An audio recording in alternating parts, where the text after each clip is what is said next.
Morning. আজকে রবিবার আর এখন বাজে 8:30। তো আজকে আমাদের এখানে বৃষ্টি হয়েছে ভোরবেলা থেকে, খুব মেঘ ডাকছিল। তার সাথে কতটা বৃষ্টি হয়েছে আমি জানি না, আমি এখনই যাব বারান্দায় দেখব। তার সাথে হচ্ছে আমাদের গাড়ি নিচে পার্কিং থেকে বার করার কথা আছে, কারণ এখানে একজন কীর্তন দেবে আমাদের পাশে থাকে। তো সম্ভবত সে পার্কিংয়েই হয়তো এটা প্রোগ্রামটা করবে, তো গাড়িগুলোকে বার করতে বলেছে। তো আমি বারান্দায় গিয়ে দেখে নিই যে সবাই গাড়ি বার করেছে কিনা, তাহলে আমিও বার করব।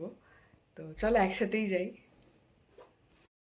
না, কত মজা লাগে না, সবাই মানে দুজনে একসাথেই যাচ্ছি। যারা ভিডিওটা দেখবে তারাও দেখতে পাচ্ছে, আমিও দেখতে পাচ্ছি। এই যে ওয়েদার, বৃষ্টি হয়েছে।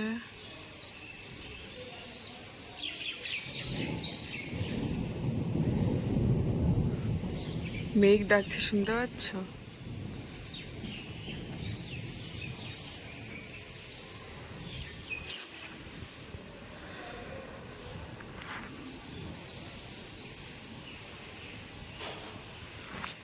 এদিকে দেখি,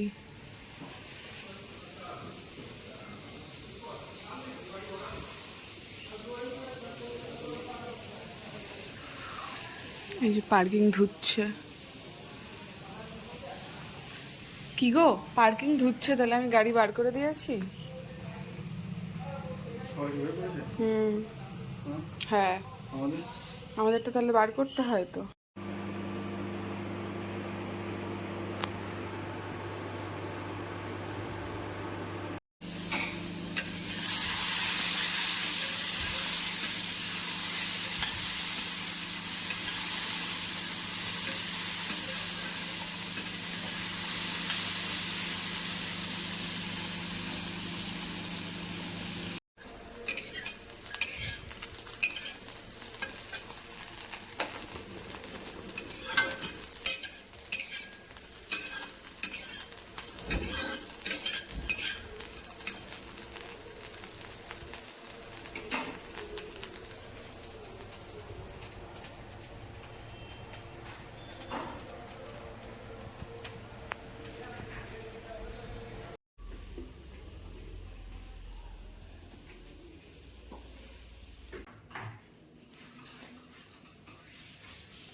যে 11টা, আর আমার ডাস্টিং কমপ্লিট হয়ে গেছে পুরো। সমস্ত কিছু ডাস্টিং করে নিয়েছি ঘরে। আর আরেকটা বড় কাজ হয়েছে আজকে, গাছগুলোকে ভালো করে স্নান করিয়ে দিয়েছি। তো দিদি আসলে বলবো আশপাশটা ভালো করে মুছে নিতে, যেহেতু জল চারিদিকে হয়েছে। তো এটা আমি কবে থেকে ভাবছি করবো করবো, করাই হচ্ছে না। আর কিছু চাল ধোয়া জল ছিল, তো আমি ভাবলাম সেগুলো ফেলে দেবো, চাল ধোয়া, ডাল ধোয়া, সবজি ধোয়া। তো এগুলো আমাকে বলেছিল নার্সারি থেকে যে এই জলগুলো না ফেলবে না, এগুলো গাছে দিয়ে দেবে। তো আমি ওগুলো জমিয়ে জমিয়ে রেখেছি, কিন্তু সময় হচ্ছিল না দেবো। তো ভাবলাম আজকে যেহেতু বাড়িতে আছে আজকে দিয়ে দিই। তো দেওয়া হয়ে গেছে, আমি দেখাই। এই যে এদিকে পুরো জল, এই যে।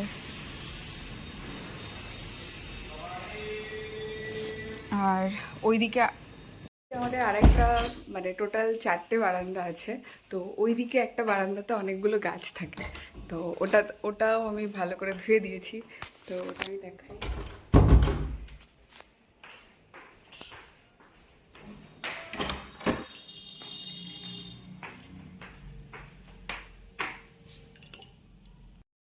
আও, এই যে এটাতে বেশি জল হয়ে গেছে কারণ প্রচুর ময়লা ছিল। ভালো করে ধুয়ে দিলাম গাছগুলো একদম। এই যে সামনে কনস্ট্রাকশনের কাজ হচ্ছে না, ফলে প্রচুর ধুলো আসে। এই যে, আর এই ধুলোগুলোতে না সিমেন্ট বালি এগুলো সব থাকে, ফলে গাছগুলো মানে মরে যাওয়ার চান্স থাকে। তো বারবার করে ধুতে হবে। চেষ্টা করব আমি 2-1 দিন বাদে বাদে ধুয়ে দেওয়ার। আর এই যে এগুলো হচ্ছে দিদি আসুক, দিদিকে বলবো ক্লিন করে দিতে। এখন যেটা করব সেটা হচ্ছে চা বানাবো, কিন্তু আমি ওয়েট করছি যে দিদি আসুক তারপরে একেবারে করব। কিন্তু দেখছি আসছেই না, এখন 11টা বেজে গেছে, এরপরে আর কখন চা খাবো। তো চাটা বানিয়ে রাখি, মনে হয় ততক্ষণও চলে আসবে। তো পুরো ক্লিন করেছি, ডিশওয়াশার, ফ্রিজ, আর এদিকে হচ্ছে এগুলো মাইক্রোওভেন আর এয়ার ফ্রায়ার। এই যে কলসিটা কালকে আমি ক্লিন করে দিয়েছি, এটাতে জল আছে।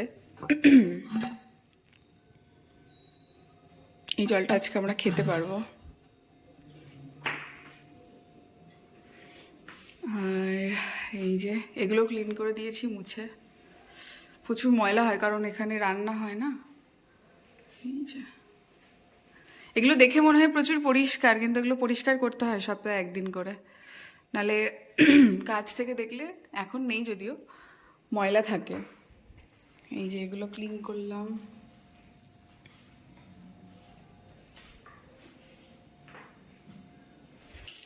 আর আমাদের ইন্ডাকশানটা না ভেঙে গেছিলো, এই যে। তো কালকে ফিলিপস থেকে এসে ওটা চেঞ্জ করে দিয়ে গেছে, নতুন লাগিয়ে দিয়ে গেছে। ওটা দেখাচ্ছি, এই যে নতুন লাগিয়ে দিয়ে গেছে এটা। এই জায়গাটা ভেঙে গেছিলো, এই জায়গাটা। তো এটা নতুন লাগিয়ে দিয়ে গেছে কালকে। আর জামা কাপড় কাচতে দিয়ে দিয়েছি, এই যে এটাও মুছে দিয়েছি ওয়াশিং মেশিন। আর এগুলো আজকে দিদিকে বলবো ক্লিন করে দিতে, কত ময়লা হয়েছে এদিকটা। আমি না ভাবছি যে ওকে দিদিকে বলবো যে সপ্তাহে 2 দিন করে এই ব্যালকানিটা আর এই যেখানে গাছ রয়েছে প্রচুর, এই দুটো ব্যালকানি সপ্তাহে অন্তত 2 দিন করে পরিষ্কার করে দিতে। নাহলে প্রচুর ময়লা হচ্ছে, কারণ এত ধুলো আসছে, ঠিক আছে। আর ওরও কষ্ট হবে যদি সপ্তাহে 1 দিন করে করে। তো আমি বলবো 2 দিন করে সপ্তাহে করে দিতে, রবিবার বা বুধবার এরকম করে বেছে নিতে বলবো, রবিবার বুধবার করে, বা অন্য দিনও বেছে নিতে পারে। 2 দিন করে ওকে বলবো মুছে দিতে। তো এখন আমি চাটা বানিয়ে নিই, তারপর আবার দেখা হচ্ছে।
আমার সবজি কাটা হয়ে গেছে, মোটামুটি যা যা সবজি ছিল দিয়ে দিয়েছি, গাজর, ফুলকপি, ক্যাপসিকাম, বিনস।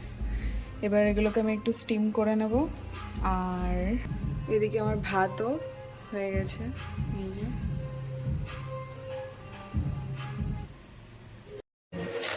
আর এদিকে হচ্ছে খান্ড চলে এসছে, খান্ড শেষ হয়ে গেছিলো, এই যে।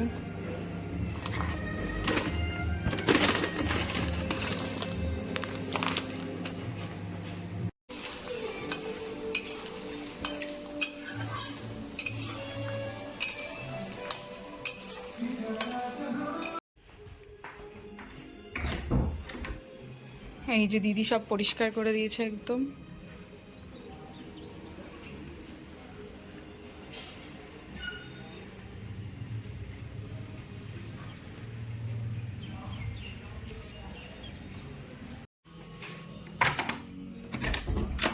আর এদিকে সমস্ত জামা কাপড় মেলে দিয়েছি, এই যে।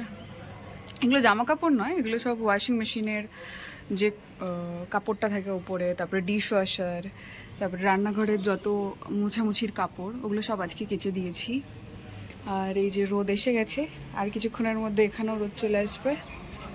আর এই যে জায়গাটাও মুছে দিয়েছে দিদি ভালো করে।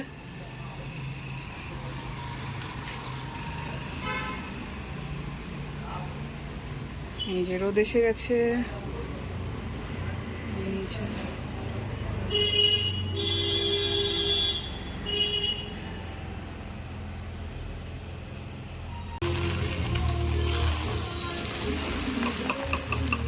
কমপ্লিট হয়ে গেছে, শুধু আলুর দমটা করা বাকি আছে। ফ্রাইড রাইস হয়ে গেছে, আলুর দম করবো তার সাথে একদম কষা কষা। আলু নেই তো, আলু আনবে, মশলাটা রেডি করে রেখেছি আমি একদম মিক্সিতে পেস্ট করে। আলু আনলে ওটা আলুর দম করে নেবো। আর এখন আমরা নিচে যাচ্ছি, তার কারণ হচ্ছে আমাদের সেই পার্কিং নিয়ে এখনও ঝামেলা মেটেনি, তো সেটার জন্য এখন মিটিং হবে। তো আমি আরও যাচ্ছি, তো চলো আলাদাই। 3:12 আর আমাদের খাওয়া দাওয়া কমপ্লিট হয়ে গেছে। আলুর দম ছাড়াই খেয়ে নিয়েছি ফ্রাইড রাইস, কারণ আলু নেই, আলু এখনও এসে পৌঁছায়নি। আর অ্যামাজনেও দেখেছিল পাইনি, নাওতে। তো ঠিক আছে, তো একটু বিশ্রাম নিয়ে নিই। নিচে আবার আছে কীর্তন আছে, ওখানে যাব একটু বাদে, শাড়ি পরবো। তো চুলটা কেমন যেন তেল তেল তেল লাগছে, শ্যাম্পুও করা হয়নি, এই হচ্ছে ব্যাপার। রেডি হয়ে গেছি, কীর্তনে যাব। এই যে এই শাড়িটা পরলাম, তো চলো। এই যে শাড়িটা,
ওকে চলো টাটা, ভিডিওটা এখানেই শেষ করছি। সবাই ভালো থাকো, সুস্থ থাকো, কালকে আবার দেখা হবে, টাটা।